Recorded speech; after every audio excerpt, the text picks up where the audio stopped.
Today I'm working on another Yamaha R-300 serial receiver. The problem is supposedly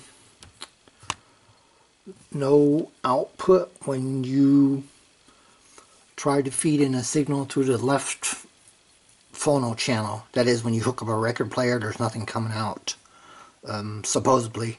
So what I'm going to do is feed in a low level signal into the phono inputs and then just monitor everything with the oscilloscope. Well, I forgot to mention, this here is the phono section, and all it's got here is two ICs. Well, I decided to start out by first feeding a signal into the aux input. Of course, that's the input where you would hook up a CD player to. And I'm not even using the signal generator right now. I'm using my phone. I found an app that's like a function generator app, which the only reason I'm using it is because I just want to see if it works, and number two, I'm too lazy to get the signal generator out. And here's the signal that's actually coming out now of the amp. That's the hookup to the aux, and of course I've got the probes of the oscilloscope that's hooked up across the dummy load. So earlier I fed the 1000 Hz sine wave into the aux input, and now I'm feeding that same signal into the phono input. Of course, since the phono input is much more sensitive, I had to turn the output from the phone all the way down. Again, I'm using an amp. I'm not using a regular function generator. And here you can see what the oscilloscope is showing me right there.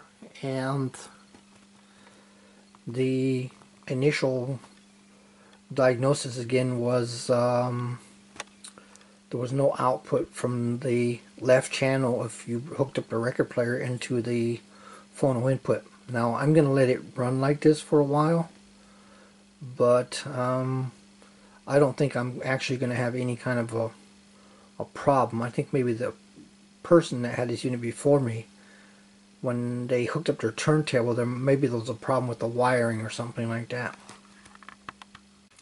So the last thing we're going to focus on is the illumination. I think I discovered the bulb right here. Let me check the schematic quick. So now I actually figured out that the bulb is a 28 volt bulb, 100 milliamperes, and it runs off of DC. So I'm going to have to try to get a hold of one of those, or wait a second, I've got a donor unit with a bad tuner in it. There's an IC in the other unit that's bad. I think I'm just pull the one out of that unit and put it in this one. So basically make, out of two, make one. It's a 28 volt bulb, so you probably have to end up using that, or you could probably get away with using a 24 volt bulb too. So I've got the unit on the side now, and I'm going to try to take this out without busting it. There's like a little green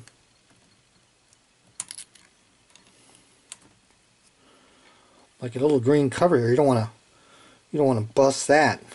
And then I think I just got to pull this out.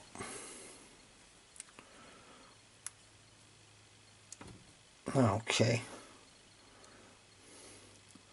Oh, there's the bulb in all of its glory. So I think I'm just going to grab the one off of the other unit, put that in here. But before I jump to conclusions, I'm going to go ahead and measure the voltage across the bulb. See if I'm getting anything, because that happened to me before, and I pulled pulled the bulb, took everything apart, and then, well, the problem wasn't the bulb. The problem was with the wiring. So let me just turn on the meter, see if I'm getting anything. Okay, I'm getting 24 volts, so the bulb is bad. So it looks like this problem has come to a temporary halt since the bulb in the other receiver is bad also. I thought it was good, but I guess not. So I gotta figure out order one of these things. So this is another project that's on hold except for the bulb and this little hoodie thing. That thing, you don't want to lose that or tear that. And this here is just it looks like, I don't know what it is. It's made out of silicone or something, because the bulb, I guess the bulb does get hot. Anyway, you don't want to tear this and lose that. And I'm going to take a closer look at the bulb and see what see if the element is burned out. I think I can see something open here, and I guess that would conclude this video. Says on here Stanley 28 volts 0.1 ampere. So around that ballpark, that would be what you would be needing. And this is the bulb itself. I don't know if I can focus on there.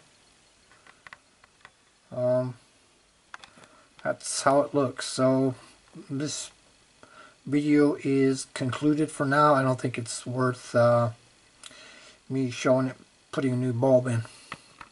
So here's the actual new bulb. The pins are actually folded back, so I'm just going to have to like fold them out and then just solder them to the other wire. So here's the light bulb getting ready to go back in. I just basically soldered the wires together. Basically each side of the light bulb has like a dual pin, which is together at the end, and all I did was take the wire, strip it a little bit, put it in between the pins, fold it back, and then solder it on. And once it comes through like this, you really don't have to worry about the pins shorted together. You know they're basically apart here. And all I got to do now is put the little green hood on and then put the whole thing back into the chassis. So now we put the little hood on here. Well, I'm hoping it'll go on easy. Well, it's going on.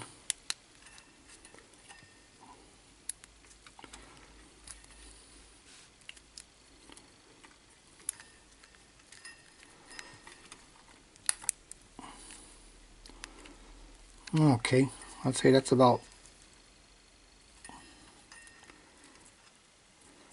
it right there. And now I'm going to put the whole thing back in. So here's the receiver with the bulb back in. It's not as bright as the original bulb, but I mean, it's good enough for me. I think I couldn't find the exact bulb. I used one that was a little bit weaker, but that's okay. I didn't want to add do like an LED conversion, because then the unit wouldn't have been original anymore. So I only do that if I have to. So basically this unit is completed.